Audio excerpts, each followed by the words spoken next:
ನಮಸ್ಕಾರ, ಪಿಂಕು ಪ್ರೇರಣಾ ಪಾಕಶಾಲೆಗೆ ಸ್ವಾಗತ. ನಾವಿಂದು ಚೆನ್ನ ಮಸಾಲ ಹೇಗೆ ಮಾಡೋದು ಅಂತ ನೋಡೋಣ. ಇದನ್ನು ಮಾಡಲಿಕ್ಕೆ ಫಸ್ಟು ಕಾಬೂಲ್ ಕಡಲೆಕಾಳನ್ನ ರಾತ್ರಿಯೇ ನೆನೆ ಇಡಬೇಕು. ಬೆಳಗ್ಗೆ ಎದ್ದು ಅದನ್ನು ಕುಕ್ಕರಲ್ಲಿ ಒಂದೆರಡು ವಿಷಲ್ ಬೇಯಿಸಬೇಕು. ಈಗ ಇದನ್ನು ಬೇಯಿಸ್ಕೊಂಡು ಇಟ್ಕೊಂಡಿದ್ದೀವಿ. ಈಗ ಒಗ್ಗರಣೆಗೆ ಈರುಳ್ಳಿ ಮತ್ತು ಟೊಮೆಟೊ ಬೇಕು. ಒಂದು ಪಾತ್ರೆಗೆ ಎಣ್ಣೆ ಹಾಕಿ ಎಣ್ಣೆ ಕುದಿ ಬಂದ ನಂತರ ಜೀರಿಗೆ ಹಾಕಬೇಕು. ಜೀರಿಗೆ ಸ್ವಲ್ಪ ಹುರಿದಾದ್ಮೇಲೆ ಅದಕ್ಕೆ ಈರುಳ್ಳಿನ ಸೇರಿಸ್ಬೇಕು.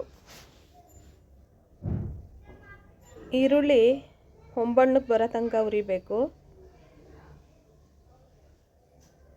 ಬೇಯಿಸ್ಕೊಂಡಿರೋವಂಥ ಕಾಬೂಲಿ ಕಡಲೆಕಾಳನ್ನ ಸ್ವಲ್ಪ ಮಿಕ್ಸರ್ ಜಾರ್ಗೆ ಹಾಕಿ ರುಬ್ಬಿಟ್ಕೊಬೇಕು.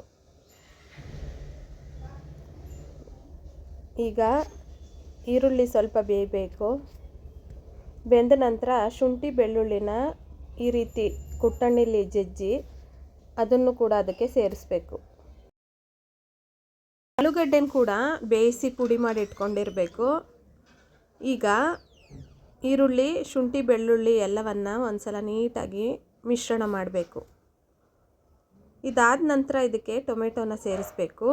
ಟೊಮೆಟೊನ ಸೇರಿಸಿ ಎಲ್ಲವನ್ನು ಬೆರೆಸಿ ಚೆನ್ನಾಗಿ ಅದು ಬೇಯೋ ತನಕ ಬಿಡಬೇಕು.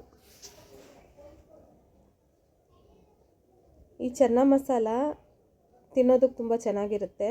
ಇದನ್ನು ಚಪಾತಿ, ಪೂರಿ ಜೊತೆಲಿ ತಿನ್ಬೋದು. ಈಗ ಇದಕ್ಕೆ 1 ಚಮಚದಷ್ಟು ಅರಿಶಿಣದ ಪುಡಿನ ಸೇರಿಸ್ಬೇಕು. ಸೇರಿಸಿ ಎಲ್ಲವನ್ನು ಬೆರೆಸ್ಬೇಕು. ನಂತರ 2 ಚಮಚದಷ್ಟು ಧನಿಯಾ ಪುಡಿನ ಹಾಕಿ ಒಂದ್ಸಲ ನೀಟಾಗಿ ಬೆರೆಸಿ. ಇದಾದ ನಂತರ 2 ಚಮಚದಷ್ಟು ಅಚ್ಕಾರದ ಪುಡಿನ ಇದಕ್ಕೆ ಹಾಕಿ ಅದನ್ನು ಕೂಡ ನೀಟಾಗಿ ಬೆರೆಸಿ ಒಂದು ಸ್ವಲ್ಪ ಹೊತ್ತು ಹಾಗೆ ಕೈ ಆಡಬೇಕು. 3 ಚಮಚದಷ್ಟು ಚೆನ್ನ ಮಸಾಲ ಪೌಡರ್ನ ಹಾಕಬೇಕು. ನಂತರ ಎಲ್ಲವನ್ನು ಸೇರಿಸಿ ಒಂದ್ಸಲ ನೀಟಾಗಿ ಬೆರೆಸ್ತಾ ಬರಬೇಕು. ನಂತರ ಬೇಯಿಸ್ಕೊಂಡಿರೋವಂಥ ಆಲೂಗೆಡ್ಡೆನ ಇದಕ್ಕೆ ಹಾಕಿ ನಂತರ ಬೇಯಿಸಿಟ್ಕೊಂಡಿರೋಂಥ ಕಾಬೂಲಿ ಕಡಲೆಕಾಳನ್ನ ಕೂಡ ಸೇರಿಸಿ ನೀಟಾಗಿ ಒಂದ್ಸಲ ಬೆರೆಸಿ. ಇದಾದ ನಂತರ ಕಾಬೂಲಿ ಕಡಲೆಕಾಳನ್ನ ಆಡಿಸಿಟ್ಕೊಂಡಿರೋದನ್ನು ಸೇರಿಸ್ಬೇಕು. ಅದನ್ನು ಕೂಡ ನೀಟಾಗಿ ಈ ರೀತಿ ಬೆರೆಸ್ಬೇಕು. ನಿಮಗೇನಾದ್ರು ನೀರಿನ ಅವಶ್ಯಕತೆ ಇದೆ ಅಂದರೆ ಕಾಳು ಬೇಯಿಸಿಟ್ಕೊಂಡಿರೋಂಥ ನೀರನ್ನೇ ಸೇರಿಸ್ಬೇಕು, ಇಲ್ಲ ಬೇರೆ ನೀರು ಸೇರಿಸ್ಬೋದು. ಈಗ ರುಚಿಗೆ ತಕ್ಕಷ್ಟು ಉಪ್ಪನ್ನು ಸೇರಿಸಿ ಇದನ್ನು ಕುದಿಯೋದಕ್ಕೆ ಬಿಡಬೇಕು. ಇದು ಒಂದು ಕುದಿ ಬಂದರೆ ಸಾಕು, ತಯಾರಾಗಿರುತ್ತೆ. ನೀವು ಕೂಡ ನಿಮ್ಮ ಮನೇಲಿ ಒಂದ್ಸಲ ಮಾಡಿ ನೋಡಿ. ಇಷ್ಟ ಆದರೆ ಲೈಕ್ ಮಾಡಿ. ಸ್ವಲ್ಪ ಹೊತ್ತು ಕುದಿ ಬಂದರೆ ಅದು ತಯಾರಾಗಿರುತ್ತೆ.